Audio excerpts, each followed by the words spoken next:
warm. Yeah. Yeah, so much for the Great White North. Is that a giant Jack Daniels bottle I see over there? It is.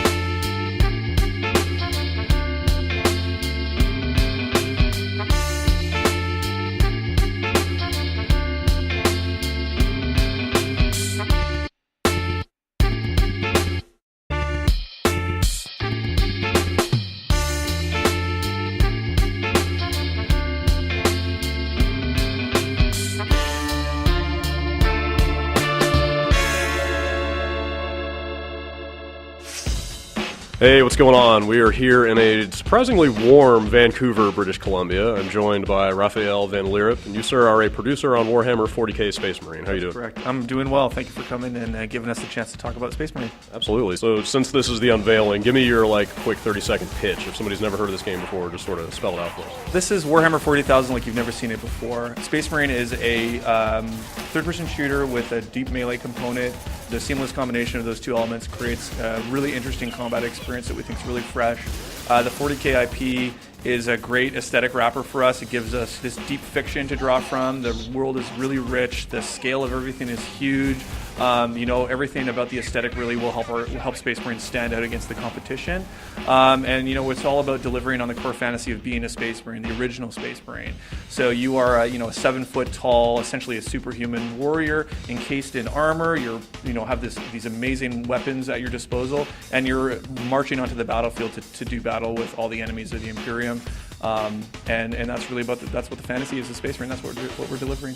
If people are not familiar with the fiction, what are you guys doing to kind of ease them into the universe? The thing is about 40k is it's an amazing sort of hybrid of a lot of really common science fiction tropes. So I think even if you don't know 40k well, but you like science fiction, you'll be able to identify something to love in Space Marine. The wealth of sort of weaponry that we have at our disposal, the variety of enemy types that we can fight, the sort of situations that we can throw the player into. It's all dramatic. It's all really in the blockbuster aesthetic. It's really the perfect IP to express this type of game. And I think that a lot of people, either whether they're fans of 40k or not, are going to look at this and say, this is the 40k game that I've been waiting for. You guys showed the Imperium and Orcs in your demo today. There are certainly some other well-known factions in the 40k universe. Are we going to see those pop up in the game?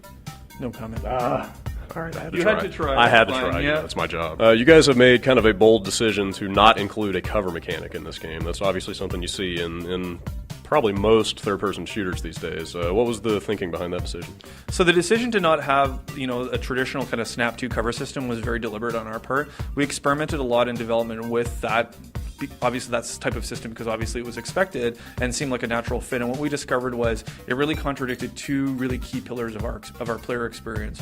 One, it was not very compatible with having this really seamless responsive melee. As you see in our demo, or in our game, we have our combat model is all about this seamless switching between shooting and melee, and that's really part of what makes the gameplay of Space Marine feels so unique, and the snap to cover system was really just not compatible with trying to deliver on that. The second part is more kind of IP related, and it really speaks more to the core fantasy of being a Space Marine that we're trying to deliver to players. And being a Space Marine is not about sort of hiding behind cover, popping out, taking a couple shots, and then hiding again. It's all about being, as I said, this 7-foot tall superhuman warrior encased in this amazing, glorious armor, striding onto the battlefield. Everybody's looking at you. You're inspiring fear in your enemies, and you're just dominating the battlefield. So you're just always surrounded, always taking fire. You dominate through force of arms and superior tactics, and that's really what the experience is all about. So, there's obviously objects in the world that you can take cover behind should you need to do so, but really the combat model is all about sort of forward momentum and continuing to move and press against the enemy and kind of push through that line. How deep is the melee combat? It looked like there were at least some kind of basic combos going on there. Is there a lot of room for variation in the way you attack? Yeah, there's quite a bit of diversity in the combat system, and through progression we unlock more abilities for the player. But essentially we have a couple of core melee weapons. We have the Chainsword and the Power Sword. We also have an exotic, the Thunderhammer, which we'll use in very specific specific encounters.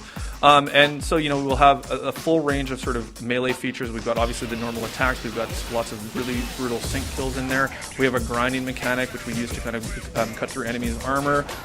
Again, there's several features. We've got, the ability to evade attacks and things, so we can create proper sort of boss battles and mini boss battles with our melee. And then through the progression, we can unlock all kinds of new abilities with the weaponry, making the weaponry more powerful, and also unlocking new attacks for the Space Marines. So you guys are doing multiplayer, correct? Absolutely.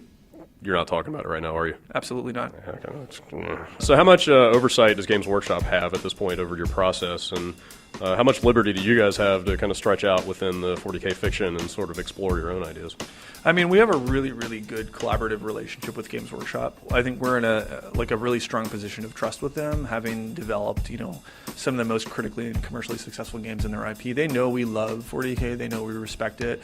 We're really fortunate because we get a chance to kind of express aspects of their IP that they've never had to think about before, because they don't have to think about how do people move, or what does a plasma gun look like, or what does it sound like, or any of those types of things. And those are the kinds of decisions that we have to make every day. And in terms of the fiction, I mean, we've had a really good collaboration with them. All our story has been developed. It's a Relic story that's been developed with THQ. Strong, Danny Bilson at THQ, the EVP of Core Games, is a big story guy. He's got a writing team there that's really talented. We've had a great collaboration with them on all our fiction.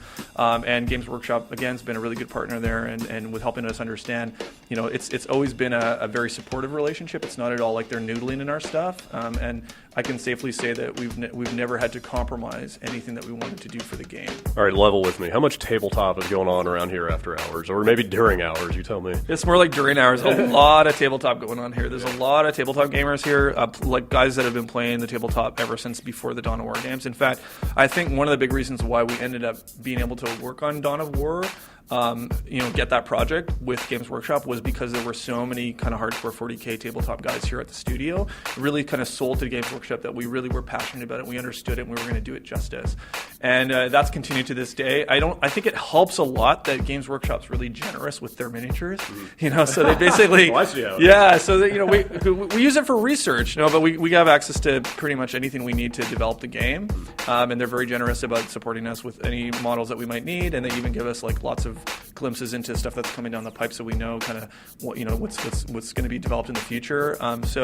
It's pretty much, I would say, like, if you're a 40K tabletop gamer, this is probably exactly where you want to be working right now. So, last question. You knew it was coming. When are we going to see this game? That's a good question. Yeah. You don't know yourself? I have an idea, but I don't know what I'm allowed to say. So I will say TBD for now. What I will say is we're extremely excited to get it out in front of people. We're delivering this game on the 360, the PlayStation 3, the PC. We're super excited about it. We love working on Space Marine. It's really, really fun.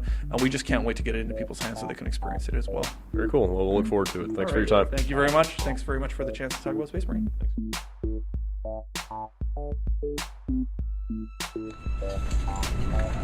Alas, poor banana.